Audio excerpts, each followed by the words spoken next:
E convidar a doutora Ana Cecília Marques, médica psiquiatra, doutora em Ciências pela Universidade Federal de São Paulo, membro da Comissão de Transtornos Relacionados a Substâncias da Associação Brasileira de Psiquiatria, membro do Conselho Consultivo da Associação Brasileira de Estudos de Álcool e Outras Drogas e coordenadora técnica do projeto Periscópio de Tarumã. E ela vai nos contar esse trabalho de prevenção no município de Tarumã.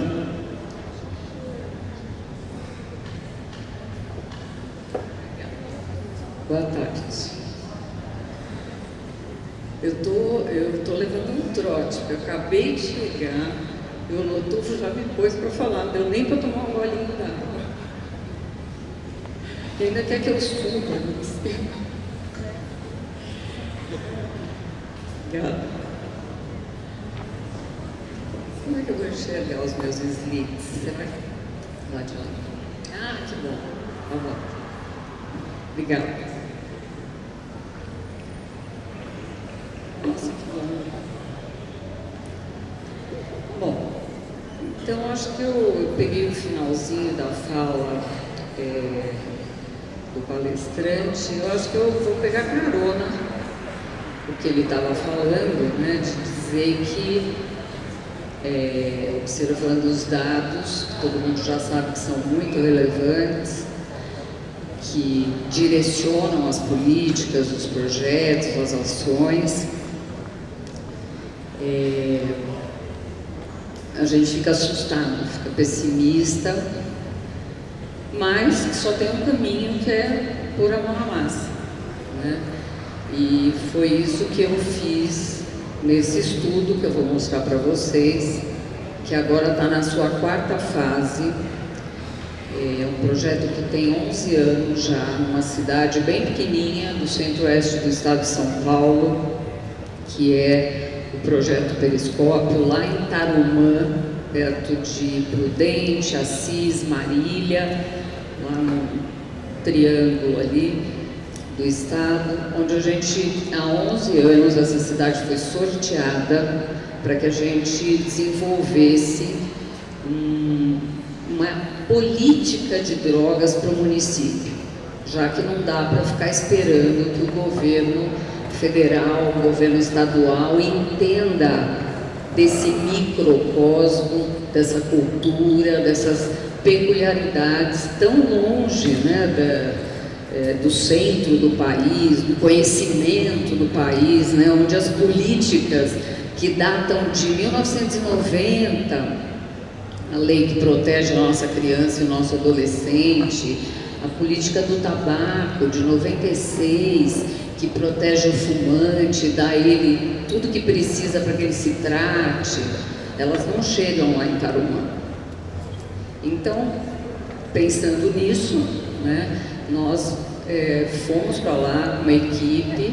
Esse projeto foi pensado em 2006 e em 2007 nós já estávamos lá negociando com o prefeito para que ele se colocasse dentro dessa experiência piloto para o desenvolvimento de uma política municipal de drogas. E é lógico que para esse painel eu vou fazer um recorte das políticas ou das ações preventivas.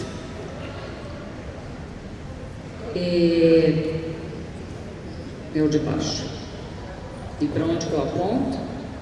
Para onde? Para cá?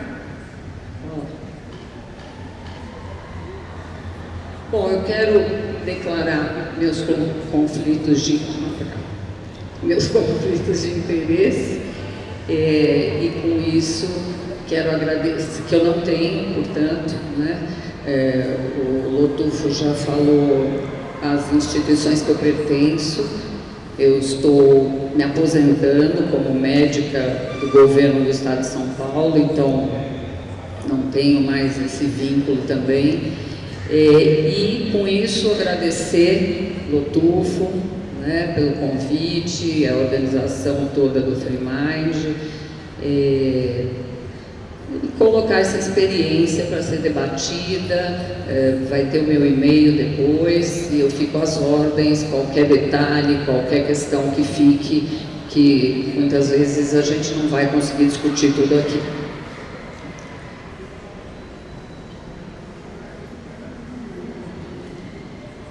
Pode passar. Bom, eu acho que as evidências de uma política, tanto faz preventiva, assistencial ou de controle da oferta, eu acho que vocês já têm discutido, né? Esse evento já começou há alguns dias, mas eu separei as 4 que eu considero as mais relevantes. Então, a primeira, que as evidências, como está no título mesmo desse encontro, são muito importantes para direcionar as nossas ações, ter benefício para o ser humano, economizar dinheiro público, né? Então a evidência científica faz a diferença e cada vez mais a gente lê e estuda artigos mostrando que não existe uso seguro de substâncias, que isso é uma interface muito peculiar do indivíduo com a droga, né? Então não existe como fazer essa previsibilidade de que uma dose só não vai ter nenhum impacto no meu organismo, como também não tem droga leve nem pesada e por aí vai. Então evidências fundamentam as premissas e essas 4 eu usei desde o início da minha conversa com o prefeito para tentar que ele comprasse essa ideia. Eu fui fazer um advocacy com ele, com os secretários que lá estavam na gestão de 2007, para que ele acreditasse que eu vinha daqui de São Paulo, da Unifesp, e tinha toda uma justificativa científica, estudada, que nós estamos no século XXI, né, e podemos usá-las muito, né, livre acesso a todos esses artigos e estudos longitudinais, e que ele tinha que pensar que nós poderíamos mudar o cenário lá dessa cidade. E essa foi a primeira premissa que eu usei lá com o prefeito de Tarumã. A segunda, que prevenção ainda é um desafio até hoje. Então, dentro de todas as políticas de drogas, a prevenção é a mais tardia, é a que mais tem dificuldades, barreiras. E, óbvio, a gente só foi aprender sobre a doença, só foi aprender sobre fatores de risco na década de 70. Então, nós estamos falando de outro dia ali, né, quando eu estava entrando na faculdade de medicina, isso nem cabia no currículo, né? O que é ser dependente de substâncias de abuso, mas que hoje a gente já tem um corpo de evidências também bastante robustos e que a prevenção está deixando a desejar, né? Outra questão é sobre a própria dependência e explicar para ele que é uma doença crônica adquirida que se desenvolve no cérebro e que tem tratamento, não esse que a gente tem oferecido. O tratamento, ele se fundamenta na leitura do que é a dependência, do que é o transtorno por uso de substâncias hoje. Então, se eu não trato uma dimensão desse transtorno, o paciente recai mais, ele tem mais dificuldades para acessar e se manter em tratamento. Então, eu preciso desse entendimento completo. Na maioria dos lugares que a gente pesquisa sobre qual é a filosofia do indivíduo sobre o uso de substâncias ou sobre a própria dependência, ainda é vigente o conceito moral e não o conceito de doença adquirida, crônica, que se desenvolve no cérebro e etc, etc. E que é tratável, mas não em serviços que funcionam como porta giratória, que é infelizmente o que tem acontecido no nosso sistema único de saúde aqui no Brasil. E ele ficou me ouvindo, né? Muito educado, né, interessado, a priori, ficou me ouvindo e acreditando que eu vinha para dizer para ele como aplicar boas práticas para tratar os dependentes. E aí, por último, que a política lá de Tarumã teria que ser feita por todos. Eu passei rápido pelo primeiro slide, mas a política de Tarumã hoje, a política de drogas, é a época 2007 projeto. Então hoje é lei municipal de drogas de Tarumã o projeto, e não fui eu que fiz a lei, foram os munícipes de Tarumã. Então hoje lá nós temos uma lei que diz: tratamento faz assim, prevenção faz assim e controle da oferta faz assim. E nós estamos na última fase do projeto, é o 11º ano, e iniciamos a avaliação de efetividade dessas ações, porque política caduca, por isso que a gente tem que mudar as leis. E se em algum momento o resultado apontar para uma ineficácia das ações implementadas, a lei vai ser mudada com base nos resultados. Nossa, eu vou ficar apertando isso, não vou conseguir. Então, o conjunto das políticas passa por esse balanço. Pode passar. O objetivo foi elaborar as políticas e nós iniciamos por álcool e tabaco. Olha, chegar numa cidade interior e convencer o prefeito que ele tem que fazer política para crack, pode esquecer, tá? Pode esquecer que a quantidade de estigma, de preconceito que você encontra impede o projeto de caminhar, mesmo que ele tenha lido sobre o levantamento nacional sobre drogas, tá? Existe muita dificuldade ainda de entender, de aceitar e de achar, de acreditar, aliás, que vale a pena investir para mudar o cenário. Então a gente começou lá a negociar com ele que a gente queria tratar de drogas lícitas para adultos que muitos adolescentes de Tarumã já utilizavam, e que a gente fizesse valer uma lei que tenta protegê-los. A gente não precisaria de outra lei, a gente tentaria mudar com ações de prevenção junto à família, junto à comunidade como um todo, e sem a menor dúvida, para fazer prevenção junto às crianças.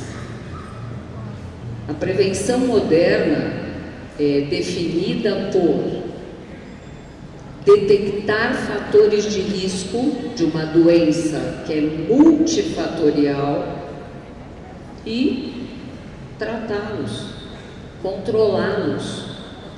Não é óbvio, palestras sobre drogas e outras ações que já se mostraram ineficazes. Não é mesmo assustar a molecada para que não experimente droga.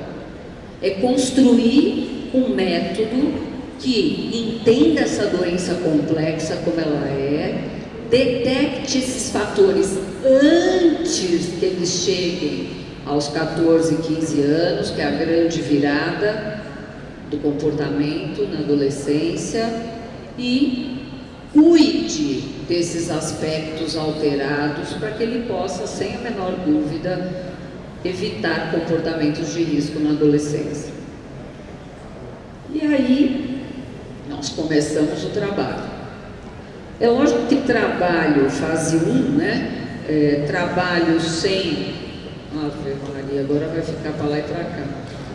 Na fase 1, eu tinha que avaliar o que acontecia em Tarumã, né? Acho que nunca ninguém que está aqui... Alguém conhece Tarumã? Não. Então, nem eu tinha que entender o que acontecia em Tarumã. E eu fiz o que todos os pesquisadores fazem, que é um levantamento epidemiológico sobre os fenômenos que aconteciam em Tarumã. Não só por isso, porque eu tinha que confirmar o prefeito que era importante fazer esse desenvolvimento de uma política municipal. E ele topou. E eu fiz um levantamento domiciliar em Tarumã. Eu fiz um censo estudantil, porque todas as crianças de Tarumã estão na escola. É uma cidade rural, com PIB bom, né? O PIB de Tarumã é o 17º do estado, tem muitas usinas de açúcar e álcool em volta. A população é basicamente feita de trabalhadores rurais dessas usinas, né? É uma cidade, portanto, que tem uma visão, talvez, porque tem uma economia melhor, uma visão de vanguarda, que gostaria de melhorar o seu IDH, gostaria de melhorar a qualidade de vida dos seus munícipes. Mas eu tive que provar para ele que era necessário, e eu fiz muito advocacy, muito advocacy. Eu fazia reuniões lá em Tarumã, eu vou uma vez por mês lá e trabalho uma semana há 11 anos. Reunião de manhã, de tarde, de noite, com 2 pessoas, com 1 pessoa, com ninguém, com 100 pessoas, dependendo do nicho social onde eu aplicava essa ação, né, que é uma ação comunitária muito importante de convencimento das pessoas, e mostrando para eles, sim, lógico, baseado nos dados nacionais, mas nos dados locais, e perguntando para eles se eles gostariam de mudar o cenário de Tarumã. Eu acho que olhar para o próprio umbigo é mais fácil que ficar olhando para o país, né? Se fosse na Holanda, talvez desse para fazer isso, mas aqui não dá, né? Isso aqui é quase que um continente. E aí os tarumaenses começaram a achar que fazia algum sentido eles olharem para esses levantamentos, e a gente caminhou construindo núcleos dentro da gestão pública para trabalhar com as medidas políticas. Um núcleo na educação, já que o meu objetivo de prevenção é a criança, desde a creche e a sua família. Um núcleo na saúde, já que a missão era mudar as práticas de tratamento, e um núcleo na assistência social, já que eu tinha que garantir mudanças sociais, que a sociedade se responsabilizasse por isso. Eu sou um ET. Eu digo que eu chego em Tarumã, pousou a espaçonave lá, sou eu que cheguei, daqui a pouco eu vou embora. Se eles não pegarem a batuta, eu não vou conseguir nada, não vou conseguir implementar nada. Então, a primeira ação de prevenção foi baseada no advocacy e nos levantamentos. Não dá para enxergar nada, não tem importância. Este é um índice de estabilidade das políticas, onde os critérios para avaliar agora no final, depois de 11 anos de trabalho, vem desse índice que foi construído lá no começo. Qual é o critério, por exemplo, para avaliar a saúde de Tarumã? Uso problemático, uso dependente e as suas consequências. Tudo relacionado às drogas, óbvio. Então nós temos esses índices de saúde, nós temos um índice de carga de doença crônica, que faz com que o indivíduo que abuse, o dependente, né, ele desenvolva mesmo consequências que podem incapacitá-lo precocemente e também ter mortalidade muito cedo na vida. Então, esses mesmos índices que são recomendados para todos os lugares que estudam o fenômeno e querem modificar o cenário, foram utilizados. Opinião pública é um índice que eu utilizei, e agora vou avaliar de novo em novembro. A gente está fazendo o último levantamento, que vai perguntar um monte de coisa para os tarumaenses, inclusive o que eles acham da lei, né? Já que o programa virou lei, e também de novas leis, já que infelizmente a gente não conseguiu controlar a oferta de drogas com todas as ações recomendadas pela ciência que nós desenvolvemos lá em Tarumã. Tá? A gente tentou todas, e aí em algum outro momento eu venho falar disso sobre controle da oferta, que é um outro assunto. Pode passar. Pode passar, então, a fase 2 foi o desenho das ações, aí também não dá para ver nada, mas nós começamos a fazer advocacy nas escolas, porque a escola ainda é a instituição que todas as cidades respeitam, todas as famílias respeitam a escola. Então é um lugar onde você aglomera mais pessoas e você tem muitos projetos em andamentos, a escola de paz, saúde na escola, escola da família, e o Periscópio pegou carona nesses projetos. Eu não fui lá inventar a roda, eu fui lá mudar o método para chegar numa outra resposta. E aí peguei carona em todos os projetos. É lógico que eu treinei o núcleo de educação para multiplicar essa ação de advocacy. E eu fiz isto, eles fizeram isto. Toda reunião se falava do assunto e dos dados de Tarumã. Numa dessas reuniões, os pais me pediram para falar um pouquinho do que era então fazer prevenção baseada em fatores de risco. E aí eu tive que dizer para eles que prevenção baseada em fatores de risco era resolver transtornos de aprendizagem, era resolver transtornos mentais na infância, era resolver transtornos do comportamento, era resolver problemas familiares, conflitos graves, violência doméstica. E aí, efetivamente, o cenário começou a mudar. Depois dessa ação, que demorou 1 ano e meio, e até hoje os multiplicadores fazem esse advocacy nas reuniões, nós fizemos um mutirão nas escolas de Tarumã, da creche até o 5º ano, e levantamos as crianças que tinham dificuldades, essas todas que eu falei, fatores de risco na infância para desenvolver comportamento de risco na adolescência. E dentro desse escopo, desse diagnóstico que nós fizemos nas escolas de Tarumã, porque todas as crianças estão na escola, é um grande censo, né, o que foi feito lá.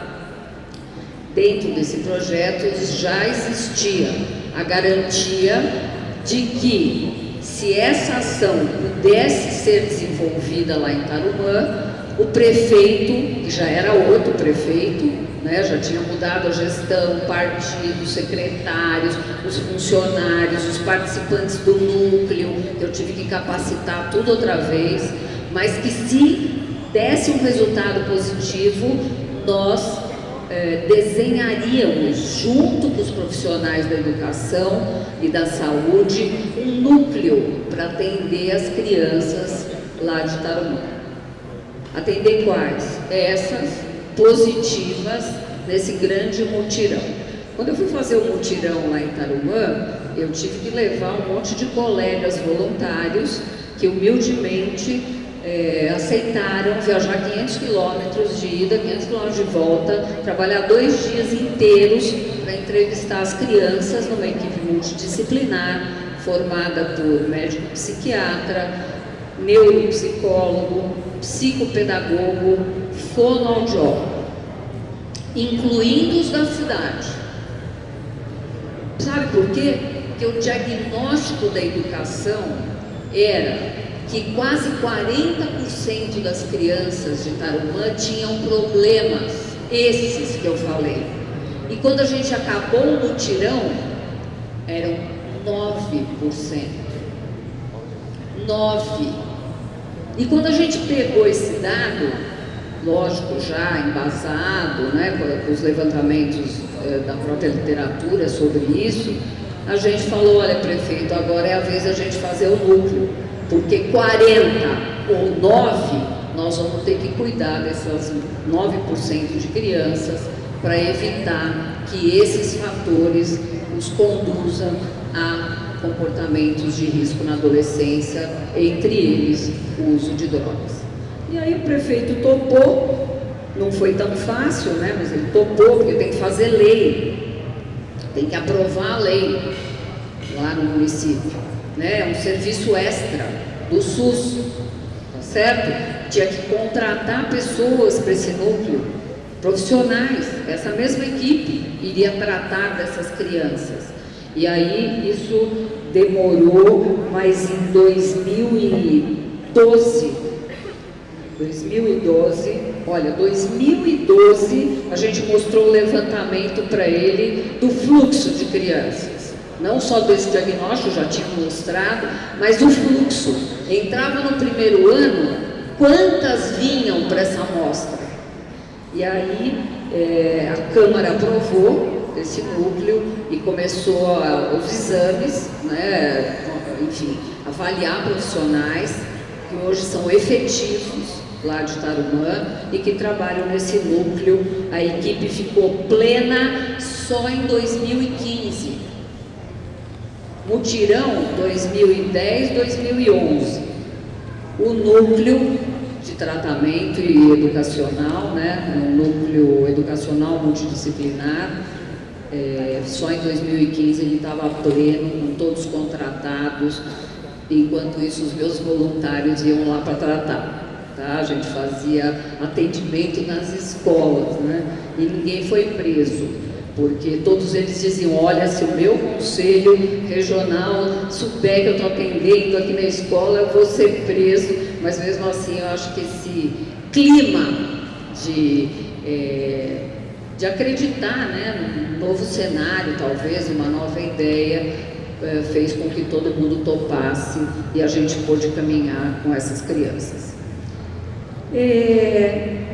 Esse núcleo que hoje funciona em Tarumã, que é a ação de prevenção, ele faz um monte de coisa. Ele faz 10 minutos. Ele faz a detecção, ele treina as professoras. A gente dá um curso de capacitação todo ano, porque cidade do interior tem uma rotatividade de professor que até Deus duvida, né, de funcionários em geral, né? Tem uma proposta melhor na cidade vizinha, pede as contas e vai para a cidade vizinha. Então, todo ano tem curso de capacitação para avaliação das crianças na escola, desde dislexia até depressão, até ansiedade, até tudo. A professora tem que saber. Só a professora? Lógico que não. Papai e mamãe também tem que saber. Só que papai e mamãe não querem ir para a escola. Papai e mamãe tem que fazer grupo de atualização, porque eles não vão na escola de pais. Eu fui um monte de noites em Tarumã para conversar com 2 pessoas, um pai e uma avó. Tá? Não dá. Então é outro método, né, que não é uma capacitação formal que os próprios educadores têm dentro da sua grade de trabalho, de horas de trabalho, as horas de estudo do professor. Capacitação, o núcleo hoje faz isso, né?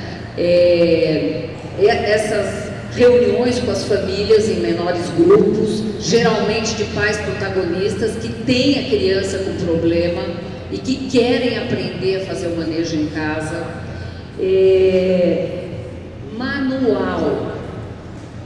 Nós vamos publicar, acho que até novembro, um manual sobre tudo que foi utilizado para construir esse núcleo.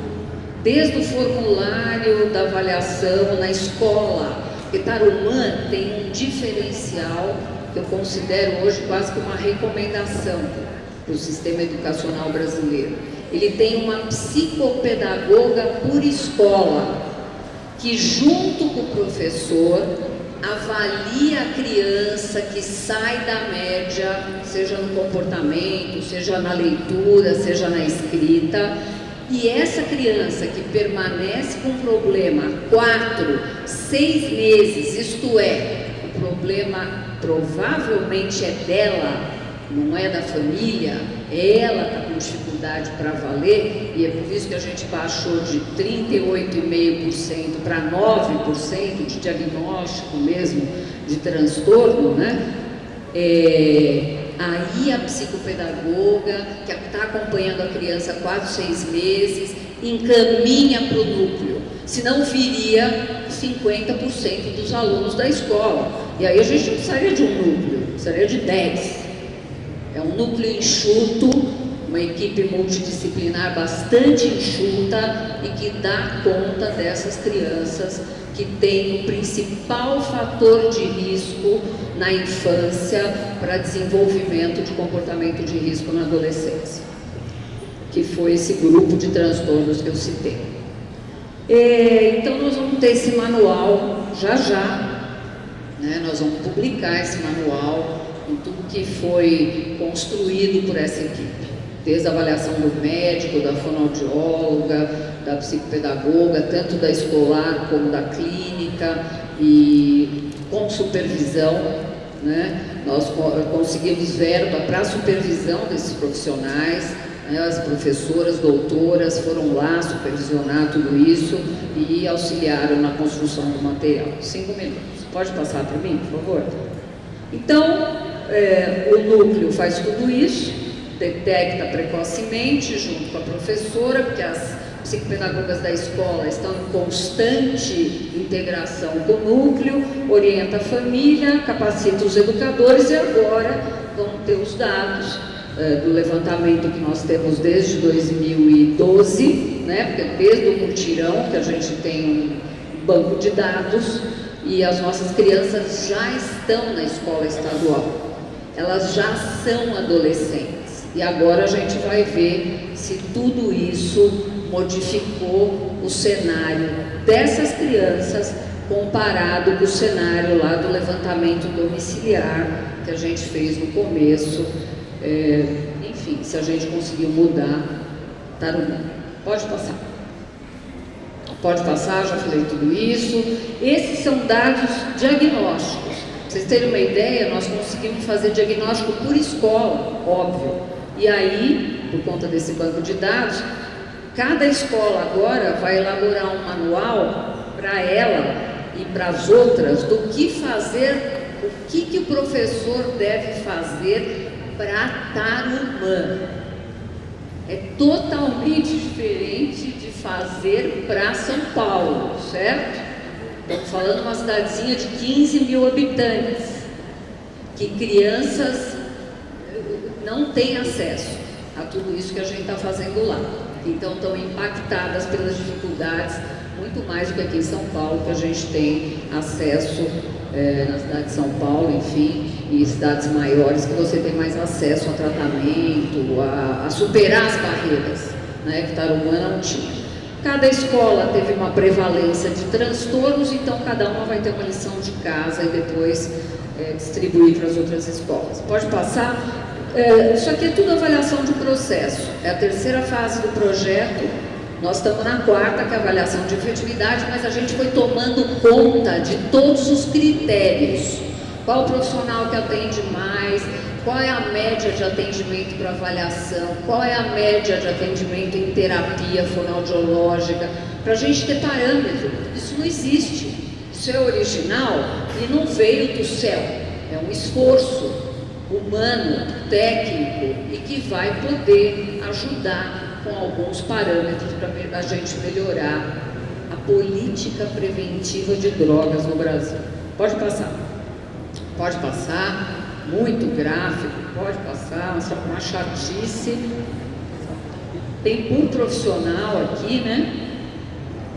Olha, a gente tem um dado que 48% das crianças com algum tipo de transtorno melhoraram.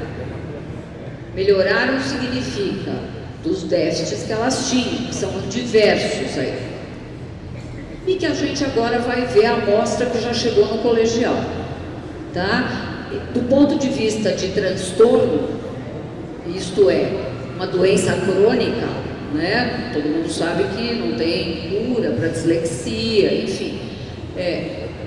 Você consegue melhorar a criança, ela consegue aprender de uma outra forma, porque você vai trabalhar a dificuldade da criança. Do ponto de vista de estatísticas de doenças crônicas, nós estamos na média. 48, 50, 52% de estabilização. e performance na escola mais adequada. Pode passar. Eu acho que isso nem eu preciso falar, mas bem, na verdade é o resumo das ações, e a última que a gente trabalhou nesses 2 últimos anos tem sido a integração, que é outro problema no Brasil. Cada um fica na sua igrejinha fazendo as suas coisas e ninguém troca informação e integra os serviços. Porque lógico que uma criança que eu detecto lá no núcleo que tem violência domiciliar, eu vou precisar do CREAS, eu vou precisar do Conselho Tutelar, é uma criança cujos direitos foram aniquilados. Mas ninguém conversa com ninguém, talvez porque na cidade do interior isso, preconceito, como eu falei lá no começo, seja muito maior e muito mais difícil de superar. Fora isso, eles são, todo mundo conhece todo mundo, né? E muitas vezes isso fica muito mais invisível, muito mais escondido. Isso ainda é um problema em Tarumã, mas a gente está nessa última fase, inclusive desenhando um programa para o adolescente, na atenção básica. Onde que vão os nossos adolescentes que saíram do núcleo e estão na escola estadual? Onde que eles vão? Tratar da dislexia, fazer fonoaudiologia, fazer psicopedagogia junto com o tratamento do déficit de atenção. Onde que eles vão no sistema público? Não vão. E ele é um adolescente com problema, e se o problema retornar ao nível inicial, ele vai ter comportamento de risco, sem a menor dúvida, ele vai ter outros problemas. Então, sequencialmente, o programa do adolescente já está desenhado, já começou a capacitação e vai ser na atenção básica à saúde. Acho que eu acabei, pode passar, são os outros núcleos, né? Pode passar. Estamos na avaliação de efetividade, pode passar, já falei tudo isso. Obrigada.